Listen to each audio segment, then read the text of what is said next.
نحمده ونصلي على رسوله الكريم اما بعد فاعوذ بالله من الشیطان الرجیم بسم اللہ الرحمن الرحیم۔ سامعین محترم، سرور کائنات، آقائے نامدار، خاتم النبیین والمرسلین حضرت محمد مصطفیٰ احمد مجتبیٰ صلی اللہ علیہ وسلم کے بعد کائنات میں کوئی انسان ایسا نہیں جو تخت نبوت پر سج سکے اور تاج امامت و رسالت جس کے سر پر ناز کر سکے۔ یہی مومن کا ایمان ہے اور یہی اسلام کا عقیدہ ہے، لیکن دوسری طرف یہ بھی ایک حقیقت ہے کہ حق کی باطل کے ساتھ کشمکش ہمیشہ سے جاری رہی ہے۔ محمد عربی صلی اللہ علیہ وسلم نے جہاں دوسرے فتنوں کی پیشن گوئی فرمائی تھی، وہاں جھوٹے مدعیان نبوت کے ظہور کی بھی آپ صلی اللہ علیہ وسلم نے خبر دی تھی۔ سب سے پہلے حضرت صلی اللہ علیہ وسلم ہی کی حیات میں آپ صلی اللہ علیہ وسلم کے منصب پر ڈاکہ ڈالنے والے مسیلمہ کذاب نے نبوت کا دعویٰ کیا تھا، اور اس نے آپ صلی اللہ علیہ وسلم کے نام خط لکھا تھا کہ میں اور آپ دونوں مل کر نبی بنتے ہیں اور آدھی زمین تمہاری آدھی میری۔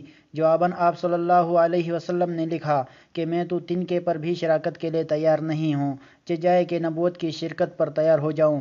اس کے بعد حضرت ابوبکر صدیق رضی اللہ تعالی عنہ کے دور میں اسلامی جہاد کا آغاز ہی مسیلمہ کذاب کے مقابلے میں جنگ یمامہ سے ہوا۔ خالد بن ولید رضی اللہ تعالی عنہ اس لشکر کے سپہ سالار تھے جس میں مسیلمہ کذاب اپنے 30,000 لشکر سمیت جہنم رسید ہوا۔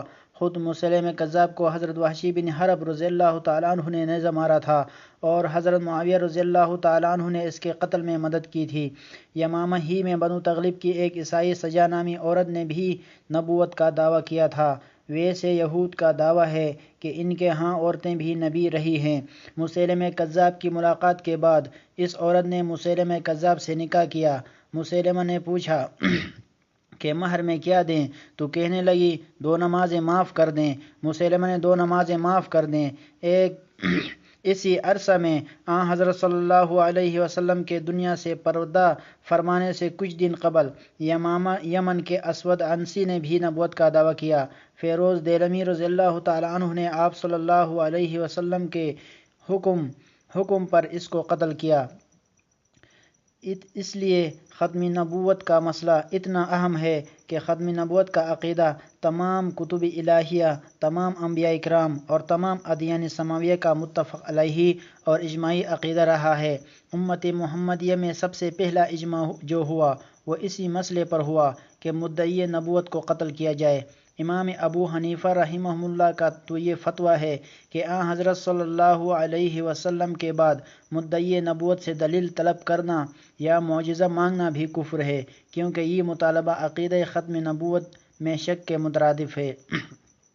سامعین محترم، نبی اکرم صلی اللہ علیہ وسلم کی زندگی میں اسلام کے تحفظ اور دفاع کے لیے جتنی جنگیں لڑی گئیں، ان میں شہید ہونے والے صحابہ کرام کی کل تعداد 259 ہے، اور عقیدہ ختم نبوت کے تحفظ و دفاع کے لیے اسلام کی تاریخ میں پہلی جنگ جو سیدنا صدیق اکبر رضی اللہ تعالی عنہ کی خلافت میں مسیلمہ کذاب کے خلاف یمامہ کے میدان میں لڑی گئی، اس ایک جنگ میں شہید ہونے والے صحابہ اور تابعین کی تعداد 1200 ہے، جن میں 700 صحابہ کرام رضوان اللہ علیہم اجمعین تو قرآن کے حافظ و عالم تھے، جو صحابہ کرام رضی اللہ عنہم میں اہل القرآن کے لقب سے مشہور تھے۔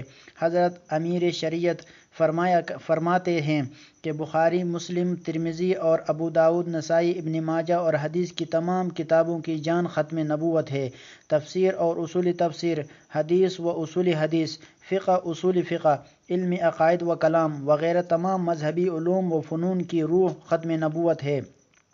سامعین محترم، حدیث پاک ہے، ان ثوبان رضی اللہ عنہ قال قال رسول اللہ صلی اللہ علیہ وسلم انہ سیکون فی امتی کذابون 30 کلہم یزعم انہ نبی وانا خاتم النبیین لا نبی بعدی، رواہ ابو داؤد۔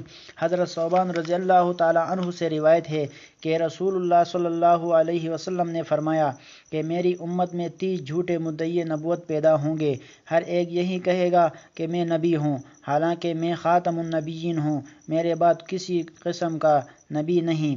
ترمذی میں کذابون سے قبل دجالون کا لفظ بھی ساتھ آیا ہے۔ بہرحال نبوت کے دعوے دار دجال کہلاتا ہے جو دجل سے ہے۔ دجل کہتے ہیں کہ دودھ میں پانی ملا کر دودھ کی قیمت میں بیچنا اور سفید پتھر کو آٹے میں ملا کر آٹے کی قیمت میں فروخت کرنا۔ حدیث پاک کے مطابق قیامت تک 30 دجال پیدا ہوں گے۔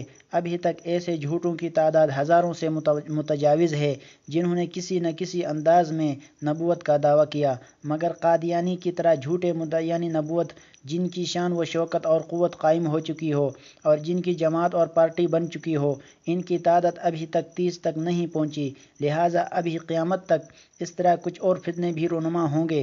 سب سے آخری دجال اعظم کانا دجال ہوگا۔ گزشتہ چند صدیوں کے دوران بعض خانہ ساز متنبیوں کو اپنے گروہ بنانے اور اپنے فاسد اثرات پھیلانے کے خاصے مواقع میسر آئے، اور ان میں ایک تو ذکری فرقہ ہے۔ اس فرقے کے لوگ ملا محمد اٹکی کو خدا کا پیغمبر، مہدی اور خاتم المرسلین مانتے ہیں۔ مکران بلوچستان کے علاقہ ایک پہاڑ کوہ مراد کو مقام محمود قرار دیا، جہاں ذکری لوگ ہر سال 9 ذی الحج اور 27 رمضان المبارک کو بغرض حج جمع ہوتے ہیں۔ ایک بہائی فرقہ ہے جو ایران کے بہاء اللہ کو رسول مانتا ہے۔ بہائیوں کے نزدیک قرآن کریم کے احکام منسوخ ہیں۔ انہوں نے اپنا قبلہ عکہ فلسطین کو بنا لیا۔ یہ لوگ نظریہ وحدتی ادیان کے قائل ہیں۔ 20ویں صدی کے طلوع ہوتے ہی متحدہ ہندوستان کے صوبہ پنجاب، تحصیل بٹالہ، ضلع گورداسپور، قصبہ قادیان میں نبوت کا جھوٹا دعویٰ کرنے والوں میں برطانیہ کا خود کاشتہ پودہ، انگریز کا پروردہ اور نمک خوار مرزا غلام احمد قادیانی بن غلام مرتضیٰ کا نام سر فہرست ہے۔ محترم سامعین، انگریز نے مسلمانوں میں تفرقہ ڈالنے اور جہاد کو حرام قرار دلوانے کے لیے اپنی اغراض مذمومہ اور خواہشات فاسدہ کے لیے اسے پروان چڑھایا۔ یہ اتنا بد اخلاق شخص تھا کہ معمولی باتوں پر بد زبانی پر اتر آتا تھا۔ اپنے مخالفین کو ولد الحرام، کنجری کی اولاد، کافر، جہنمی کہنا اس کا صبح شام کا مشغلہ تھا۔ قادیانی ان 30 دجالوں اور جھوٹوں میں سے ایک تھا جس نے دین اسلام کے سرسبز و شاداب باغیچے کو اجاڑنے کی کوشش کی۔ کاش اس وقت سلطنت اسلام کی ہوتی تو دعوی نبوت کرنے والے کی سزا صرف یہی ہوتی کہ اسے اسلامی حکومت 3 دن کے اندر قتل کر دیتی۔ صدیق اکبر رضی اللہ تعالیٰ عنہ کی سنت یہی ہے، لیکن یہ فتنہ جب اٹھا اس کی پشت پر ریاست برطانیہ کا باوسائل ہاتھ تھا، ملکی قانون جھوٹوں کا محافظ تھا، اور دوسری طرف غلام ہندوستان کے بے وسیلہ مسلمان۔ مگر جب مقابلہ ہوا تو غلامان رسول صلی اللہ علیہ وسلم نے صرف ایمان کی پختگی، عقیدہ کے زور اور نظریے کی قوت سے صاحبانی طرح و دستار کو چاروں شانے چت کیا۔ دعوی نبوت کے لیے قادیانی نے بتدریج مراحل طے کیے۔ پہلے خادم اسلام، پھر مبلغ اسلام، مامور من اللہ اور مجدد ہونے کے دعویٰ کیے۔ اس کے بعد مسیح مسیح ہونے کا دعویٰ کیا۔ مسیح مسیح بننے کے لیے حیات عیسیٰ علیہ السلام کا عقیدہ رکاوٹ تھا۔ اس رکاوٹ کو دور کرنے کے لیے وفات مسیح کا عقیدہ تراشا اور یہ کہا کہ چونکہ احادیث میں مسیح علیہ السلام یعنی عیسیٰ علیہ السلام کا آنا ثابت ہے اور وہ فوت ہو گئے ہیں، تو ان کی جگہ میں مسیح بن کر آیا ہوں، یعنی عیسیٰ بن کر آیا ہوں، اور میں ان سے افضل ہوں۔ پھر کہا کہ مسیح علیہ السلام نبی تھے، تو اب مسیح ثانی قادیانی کیوں نبی نہیں؟ چنانچہ قادیانی نے 1889 میں ذلی بروزی نبی ہونے کا دعویٰ کیا۔ اس طرح دجل کر کے 1901 میں مرزا غلام احمد قادیانی نے باقاعدہ مستقل صاحب شریعت نبی ہونے کا دعویٰ کیا۔ علماء نے ڈٹ کر اس عظیم فتنے کا مقابلہ کیا۔